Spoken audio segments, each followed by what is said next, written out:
Podcast Network Asia.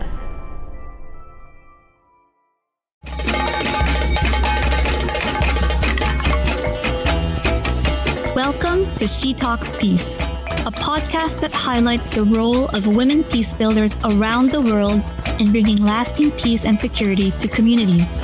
Eavesdrop on their communities and get to know their stories. From the Philippines to Malaysia, from Indonesia to Palestine, from Myanmar to the United States. Their dreams and hopes for a world without violence and a world where every woman and girl can be whoever she wants to be.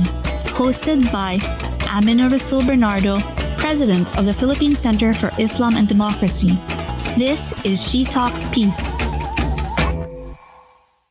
Hello, dear listeners. Welcome back to our conversation with Attorney Leni Robredo, our former Vice President in the Philippines. Attorney Robredo has also been a recipient of People Asia's People of the Year Award in 2021. She was the Filipina Women's Network Most Influential Woman of the World in 2016. And even Thailand recognized her with an honorary Outstanding Woman Award of the Year, also in 2016. And of course, she was just awarded by our university, the University of the Philippines Alumni Association, as its most distinguished alumna award. So welcome back to She Talks Peace, Attorney Leni.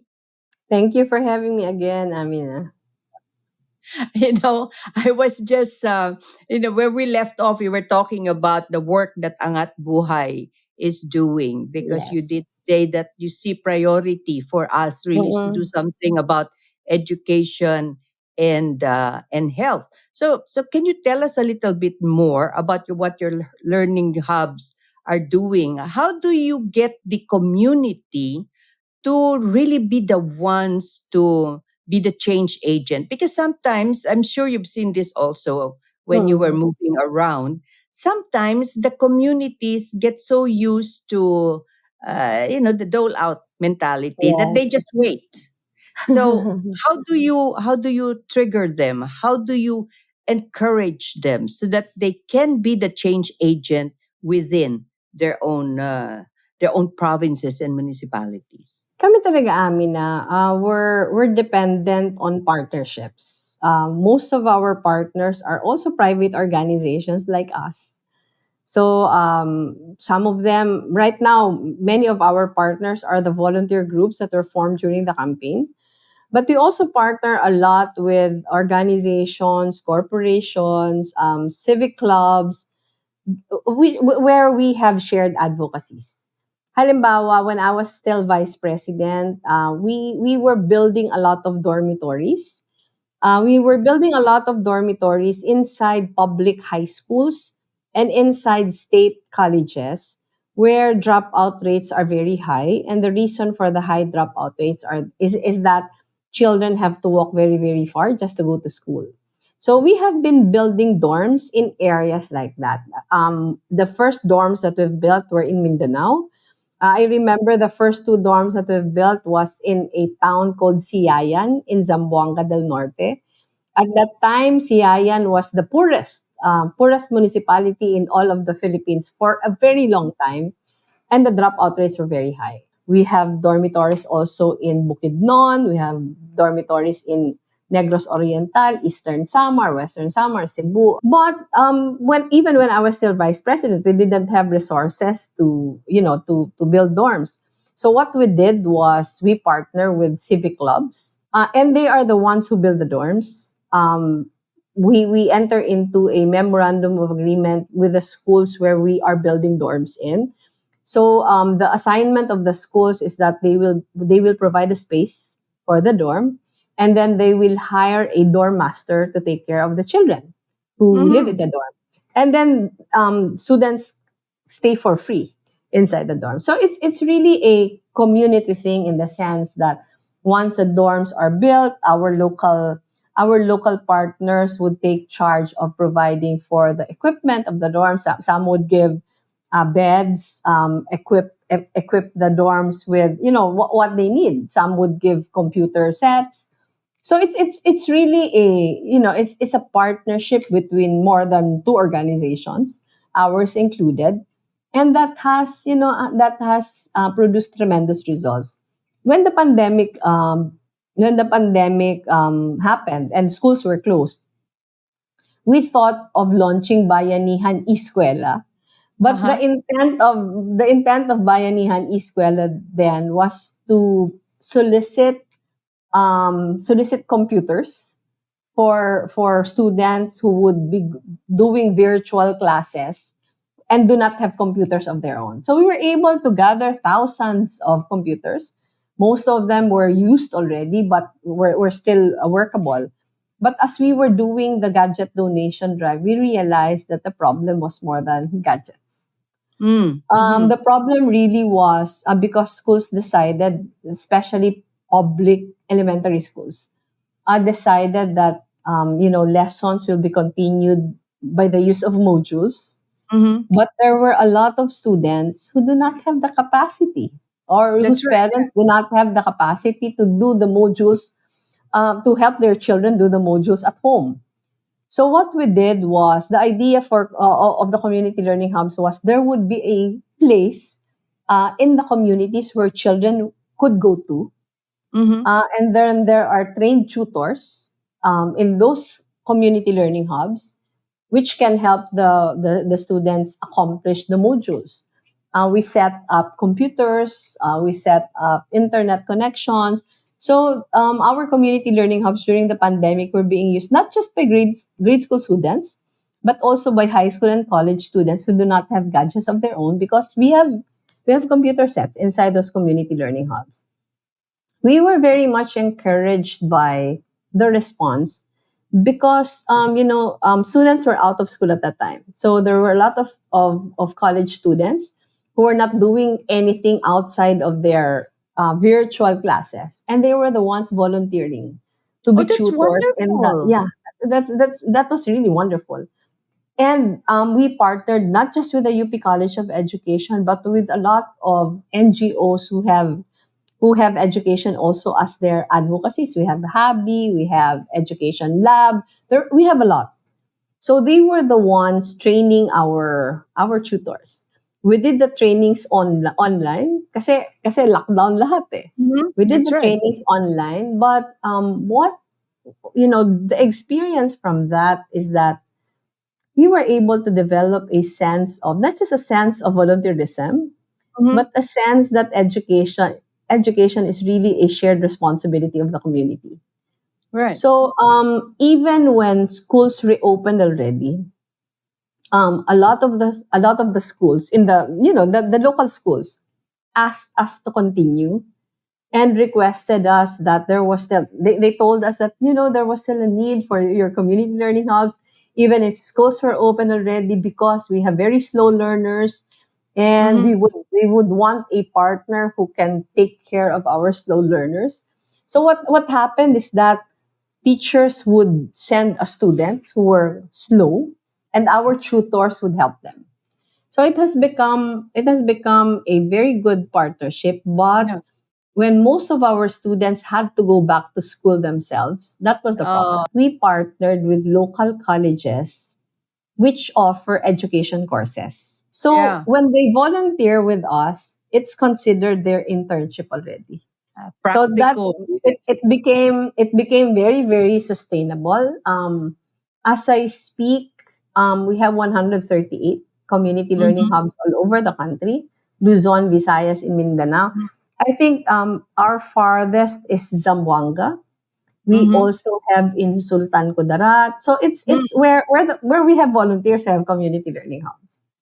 So it's been very satisfying. Some of the areas we have integrated feeding already, especially in communities where the demographics is Yes. that there are many poor families. Right. So ano na, teachers are telling us now that it even improved attendance in school, because love for learning is there.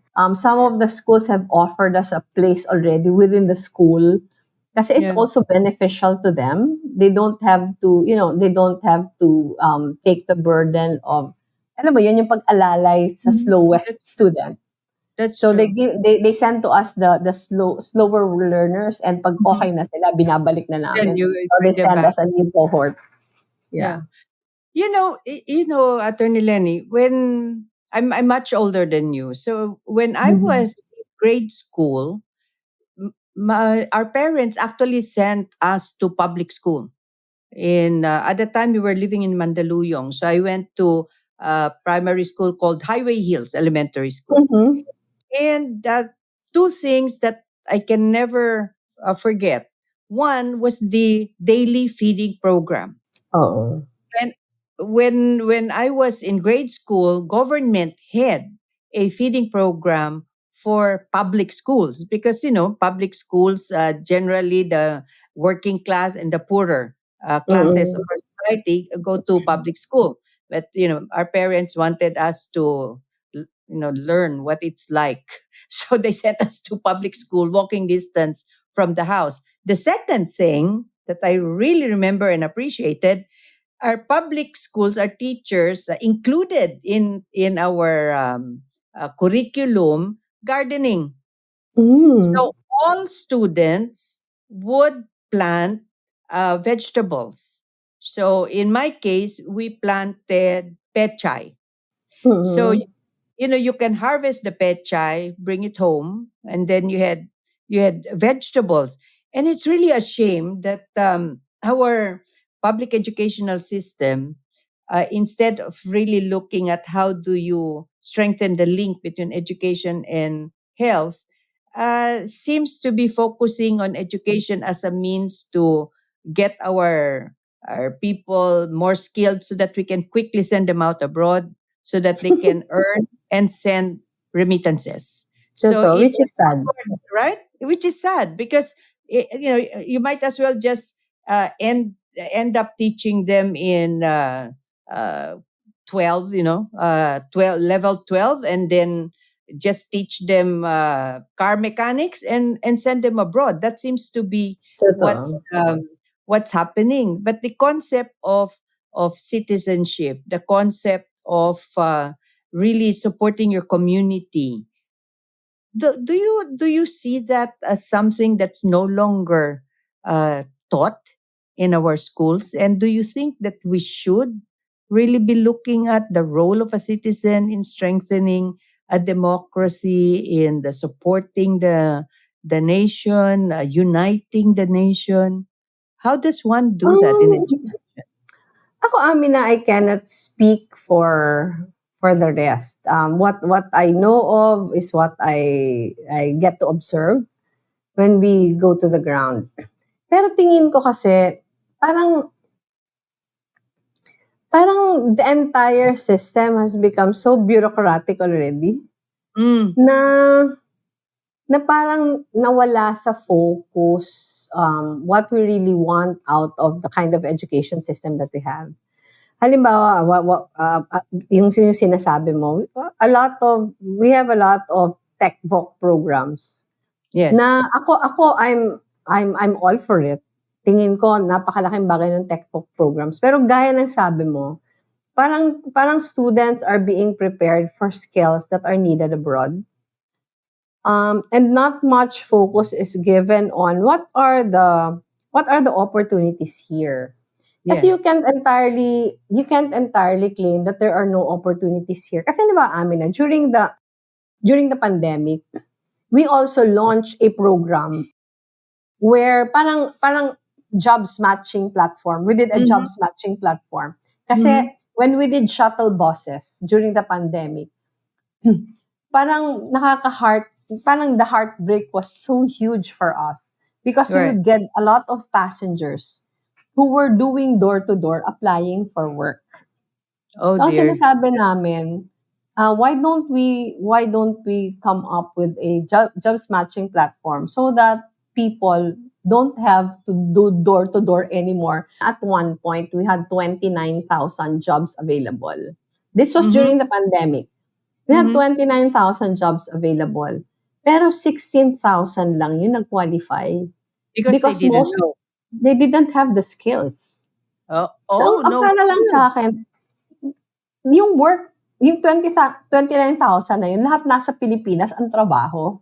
Right, yeah. Marami sa kanila yung nasa mga export processing zone, Uh-huh. marami yung opportunities to do work from home, pero konti yung nagka-qualify.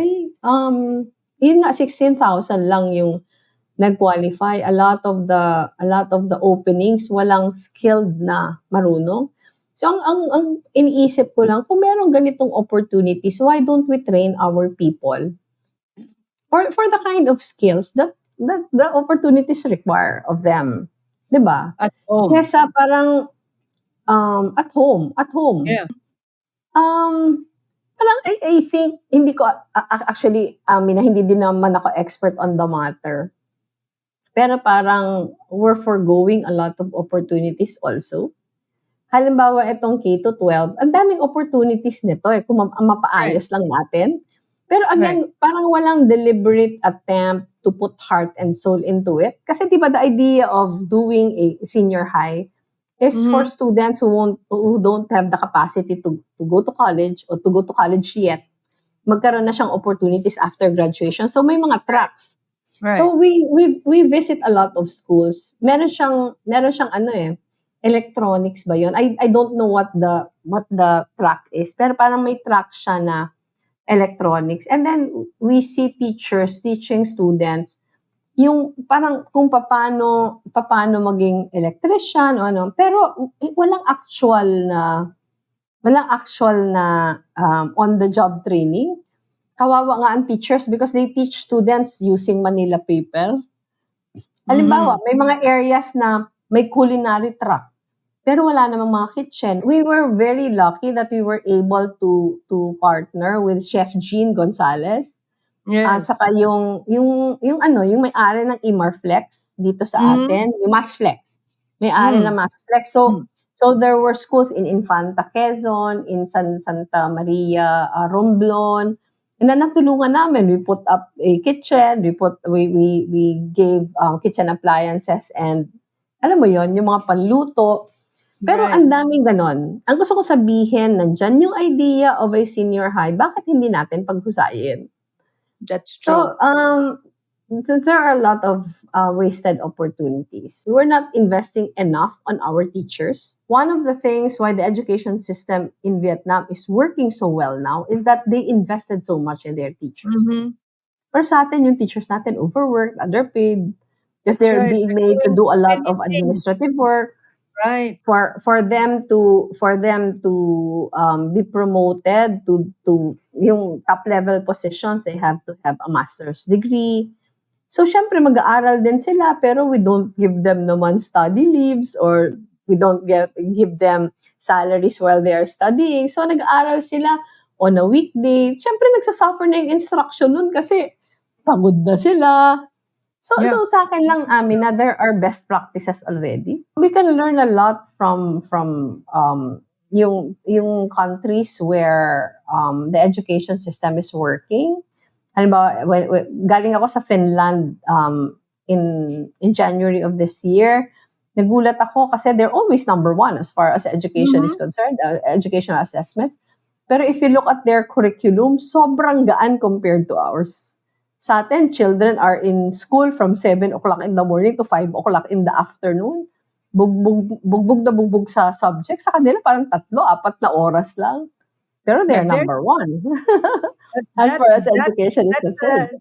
That's an interesting differentiation because I think in Finland and the Scandinavian countries, it may look light, but there really is a lot of thinking that's happening, and the teachers really do try to shape the thinking process. Totoo. Because once you got that right, then your problem solving kicks in. Saka Amina, they do not overregulate the teachers.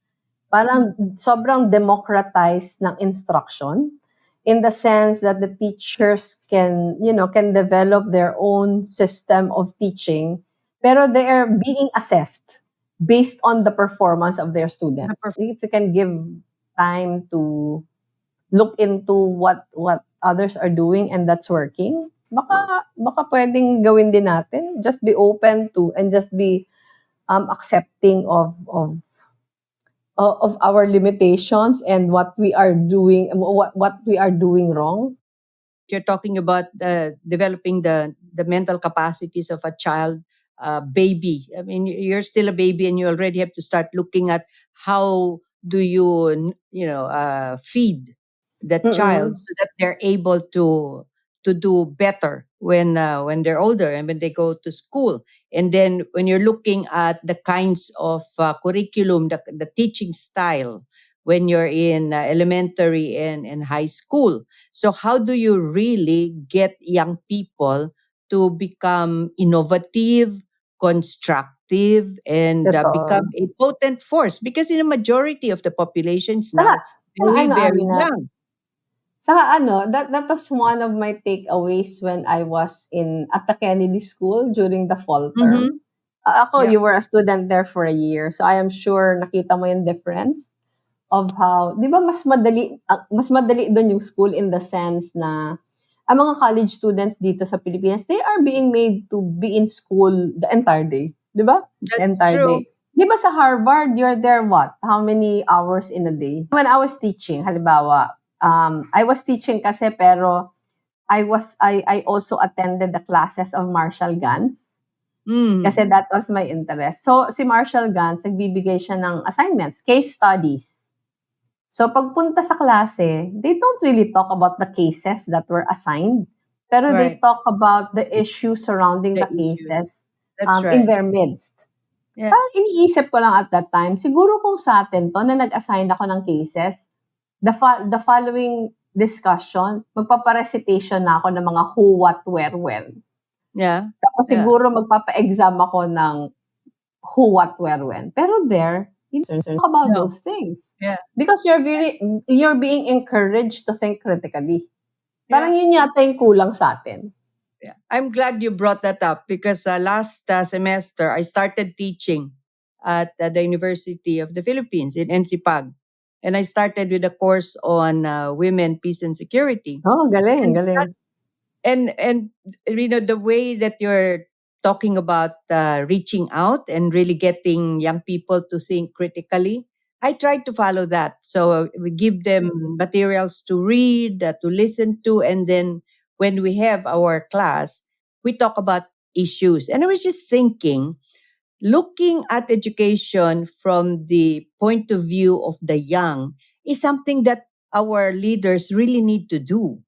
Because if they do that, then they can tweak the Yeah, educational style so totoo. it's more not even I'm not talking about even practicality here. I'm talking about effectiveness. And I was Mhm. just thinking, in the work that you've been doing and education and Angat Buhay, I'm Mhm. very sure that your own children have been you've been using them also as your lens, looking at what works and what doesn't work. Are you inspiring your daughters to continue working for the communities?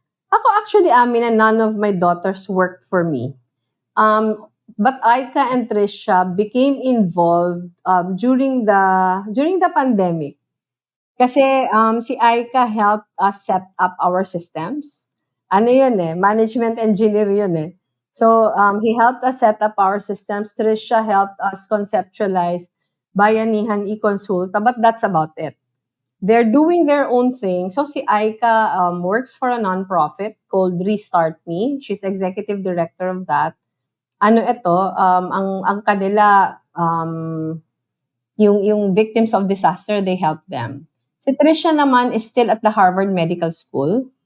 Papasok siya ng second year. She's in a 2-year program, Masters in Global Health. Tapos na siya ng 1 year. She's doing her thesis. The focus of her study is hunger. Hunger and eradicating hunger and stunting. So yun yung kanyang focus. Etong dalawa Amina are also into development work. Si Trisha, even if she's a doctor, nasa mas doon siya sa public health. Dun yung kanilang interest. I think it's also because all our children were born when their dad was mayor already, and I was already a development worker. So yung orientation nila gano'n naman. Si Jillian lang sa amin yung corporate. Jillian graduated last year. Ano siya, she graduated BS Math and Econ. Pero she's working in a consulting firm right now. The consulting firm is London based, but Jillian works for the New York branch of the consulting firm. She will be working there only for a while, siguro give or take 1 or 2 more years, and then she's going back home also to work. So ang biro ng tatlo kong anak ang biro ng magkakapatid, si Aika sa si Trisha, sinasabihan nila si Jillian, Jillian, ikaw na lang magpayaman para ikaw nang bahala sa amin ni Trisha. Kasi ang trabaho ng dalawa, hindi talaga sila yayaman.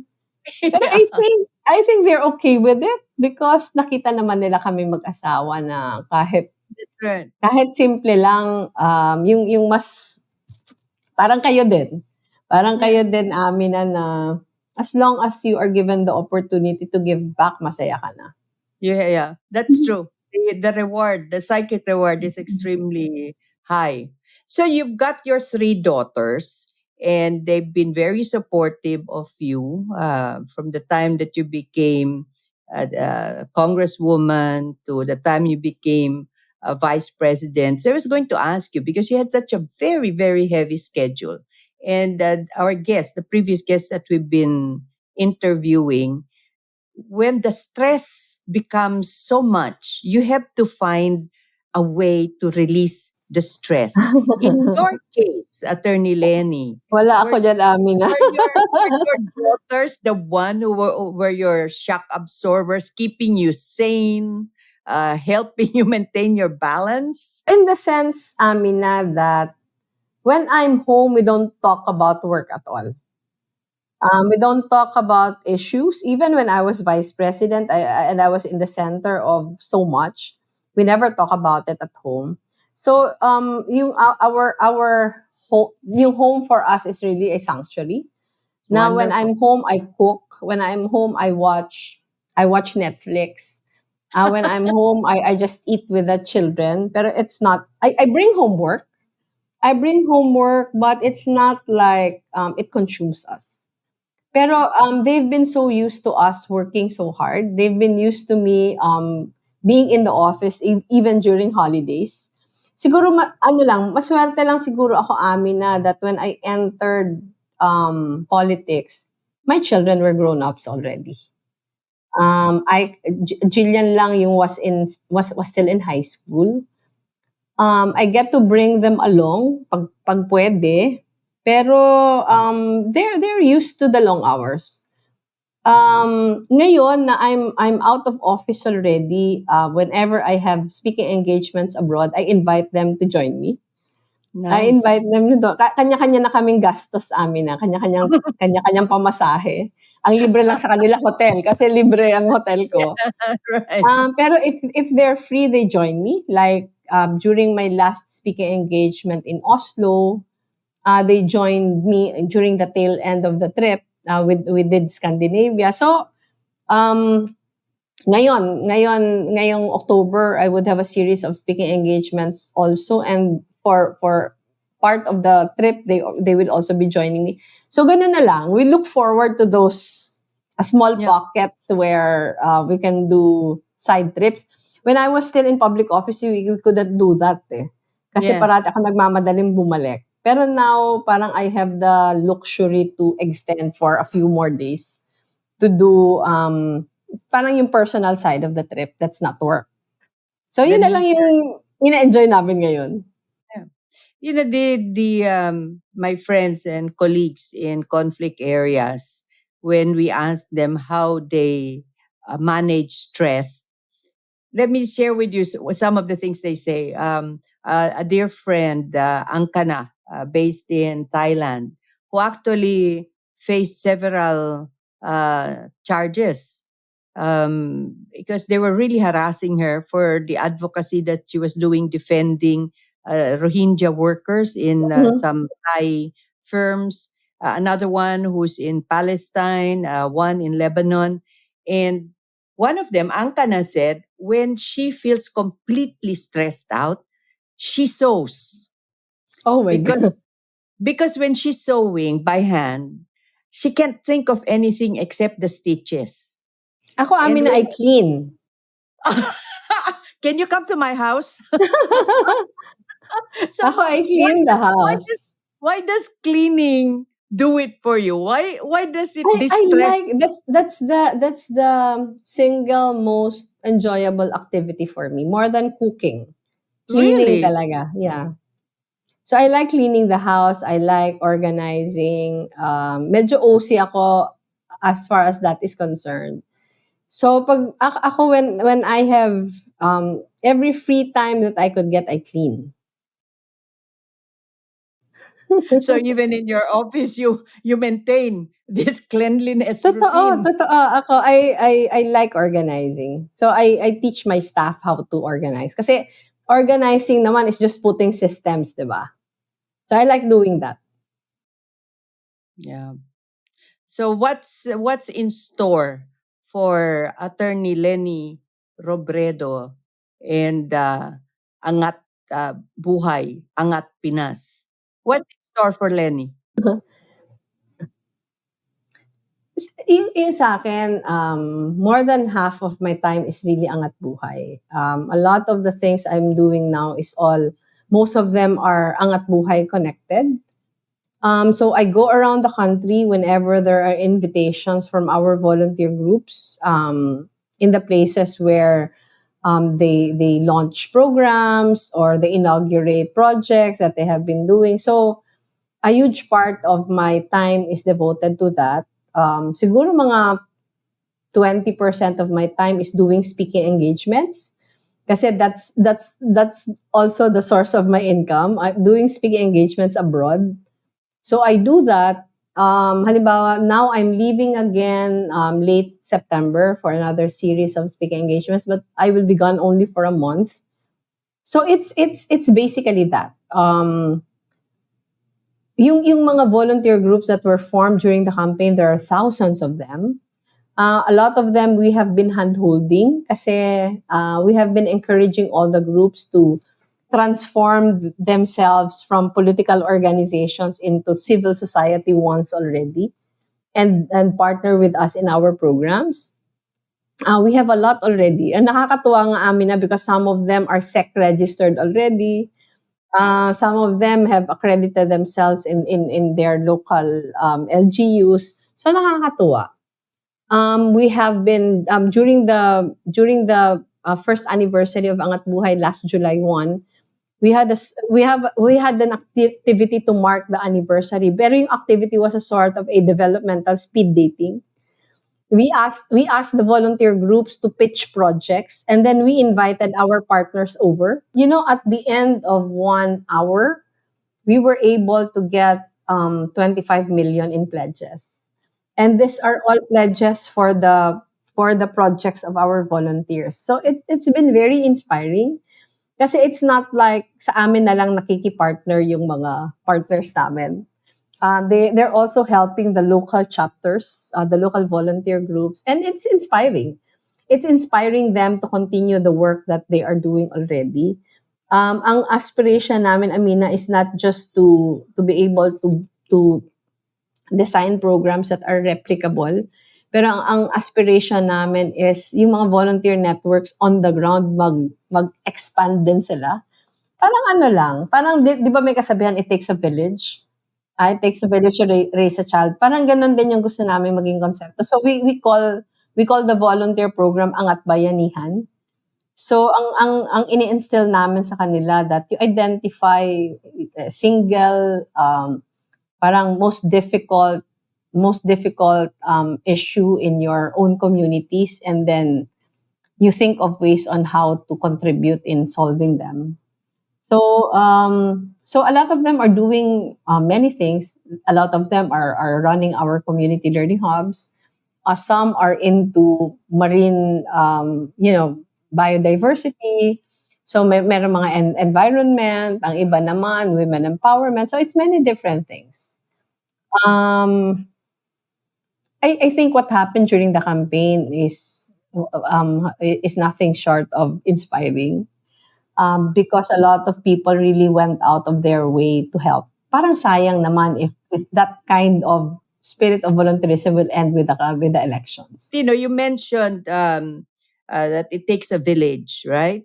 And you also talked about the campaigns, and we are going to have our village campaigns in October. Yes. Dear listeners, in the Philippines, at the village level, which we call barangay, the leaders are elected. So you have a village captain, the barangay captain, and a council.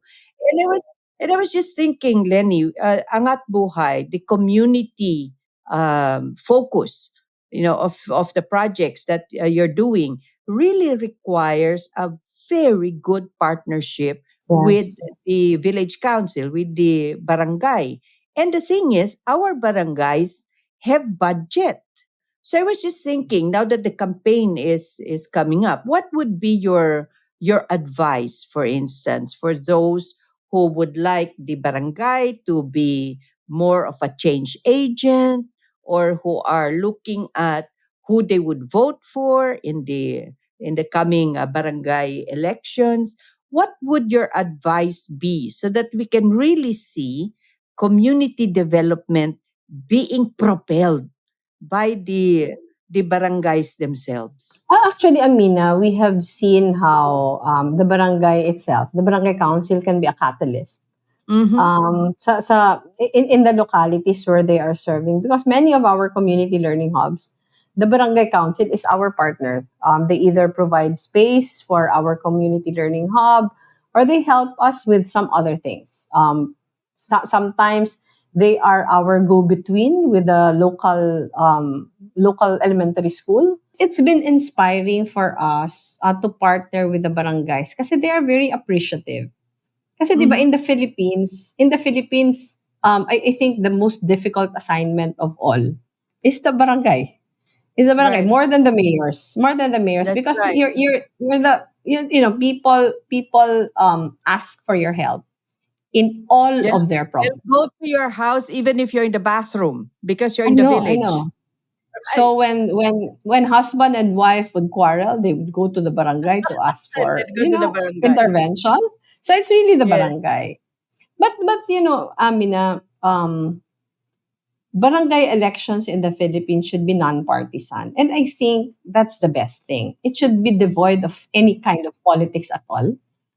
But unfortunately, even if our law says that the barangay election should be non-partisan, it's still very partisan in the sense that, the local officials really do all they can to make sure that those who will emerge in the elections are their supporters, or are supportive of him, of them, so that they use the barangay officials as their local leaders. And that's unfortunate.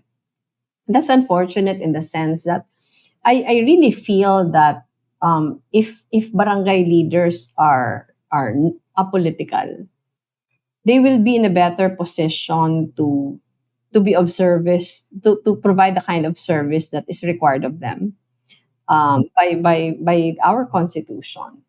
But the realities are different, especially in the Philippines, where patronage politics is the kind of politics that we have. The barangay leaders are at the forefront of political wars between local government leaders. As far as we are concerned, we have not discussed politics at all in any of our projects where the barangay is involved. So we have projects with barangays who were supportive of my opponent during the elections, but ha, who we have very very fruitful relationships with, and I think that's for the best. But having said that, part of our program also is providing for leadership trainings for the Sangguniang Kabataan Oh, at Sangguniang yes. Kabataang elections. For the benefit of those who are non-Filipinos who are watching this podcast. Sangguniang Kabataan is like a village council also, but these are the leaders of the very young. I think 18 years old, 18 to 21, if I am not mistaken. So during the past several months, we've had many trainings for them. We call the trainings Matino at Mahusay Leadership Course to train young leaders who are aspiring to be SK officials. The kind of leadership that we feel the Filipino people will benefit from the most. So I have very high hopes as far as our young SK officials are concerned. I just think that their idealism is what will bring energy to the change that we want to see as far as politics is concerned. Ang pinaka problema lang amin na pag nakaupo na, Ah, hindi mapigilan ng mga local officials to also, yes. put them on the crossroads and make them very political also. So it's a continuing struggle that siguro people like us who want to help but are not in government mas maging conscious lang tayo of the realities on the ground so that we will know how to deal with them. Um, there are a lot of challenges, pero I'm still very hopeful. I'm still very hopeful as long as we just keep on pushing. Kasi ang feeling ko naman amin na for people we work with very, very closely, if they are given a choice between good and evil, parating they will choose good always over evil. But ano lang, you just need to give them the opportunities na makita nila kung ano yung ginagawa. It's been a challenge, pero all good.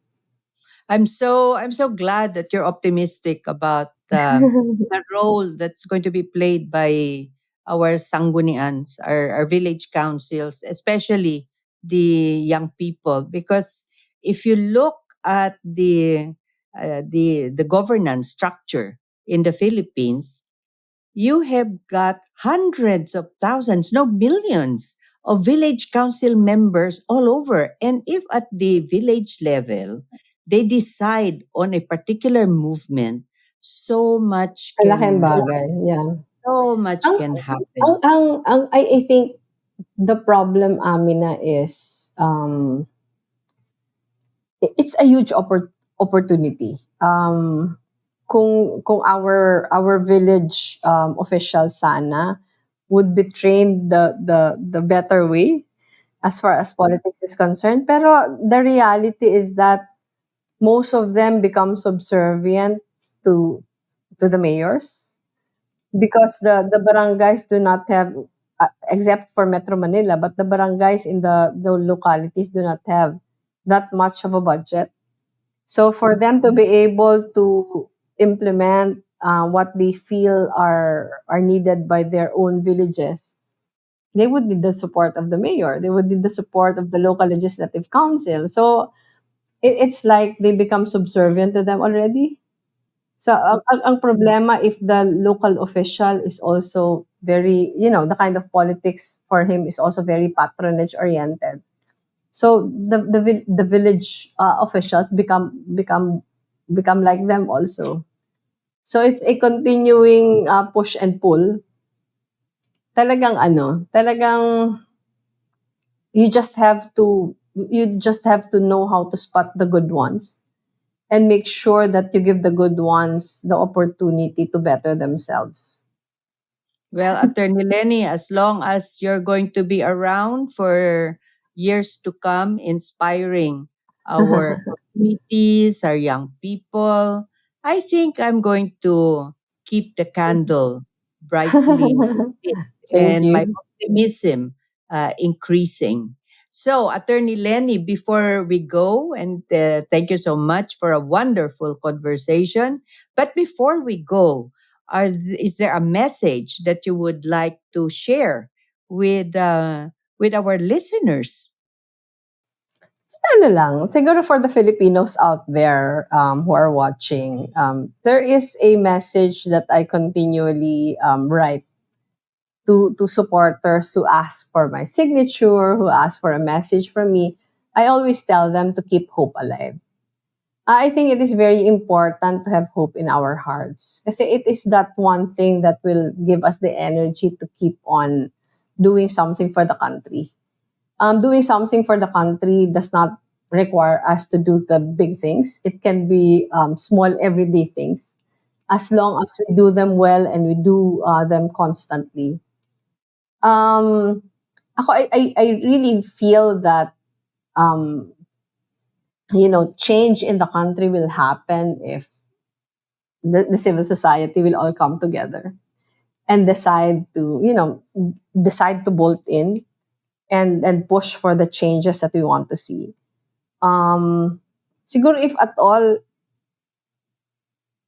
all, let's not depend on the politicians. Let's not depend on government alone to do the things that we want to see.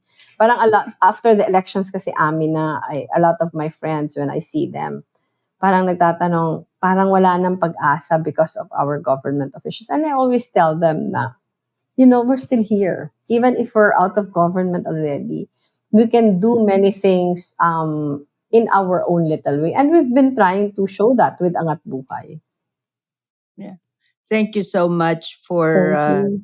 sharing your wisdom and your experience with our listeners, Attorney Leni. The one of the overarching goal of She Talks Peace is really to send out the message all over the world that anyone can help us build a Yeah, peaceful community, help us definitely. strengthen our communities, and making a plea to support the women in your Yeah. life, the women in your communities who are trying to keep a safe space for you, help make sure that we have peace in our communities. And your stories, your experience, Attorney Leni, have been very encouraging. So thank you so very much. Thank you for doing this podcast. Thank you for all the things that you have been doing for our country all through the years. And thank you for having me. Until the next time, Attorney Leni. So, dear listeners, before we go, let me just say that if you have a message for Attorney Maria Leonor Herona Robredo, our Attorney Leni Robredo, do send us an email at shetalkspeacepodcast@gmail.com, and we'll make sure that it gets to her. Give us a follow at She Talks Peace on our Facebook, Twitter, and Instagram accounts. So thank you very much, Attorney Leni, dear listeners. And until the next time, this is Amina Rasul of the Philippine Center for Islam and Democracy saying bye. Bye, everyone. She Talks Peace is brought to you in partnership with Podcast Network Asia and Podmetrics, the easiest way to monetize your podcast. For more information, check out their website at podcastnetwork.asia and podmetrics.co.